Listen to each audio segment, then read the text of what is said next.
Зайдан Луганск Халық Республикасының Лисичанск шәһәренә гуманитар ярдәм узатылды. Зур йөк машинасына 20 тонна шикәр комы һәм он тутырылган. Район халкының бердәм булуын ярдәм җыю эшендә активлык күрсәтүче оешма предприятиеләрне район башлыгы да билгеләп үтте.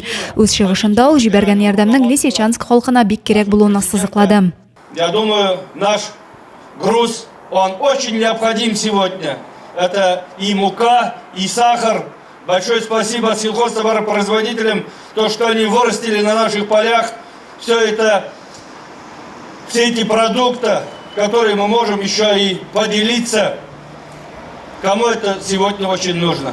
Гуманитар ярдәмне тиешле ноктага тәҗрибәле машина йөртүче Виталий Софин илтәчәк. Люди собирали гуманитарку, надо увезти же. Каждый должен заниматься своим делом. Аның белән бергә Лисичанск шәһәренә кадәр йөкне сугышчан бердәмлек иҗтимагый оешмасы рәисе Сергей Хватков узата барачак.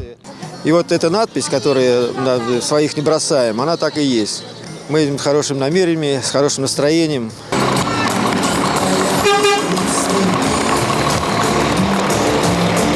Зәй машинасы юлда республика колоннасына кушылачак. Һәм алар бергәләп тиешле урынга барып җитәчәкләр. Адилә Берханова, Александр Тимофеев, Максим Майоров, Зәй хәбәрләре.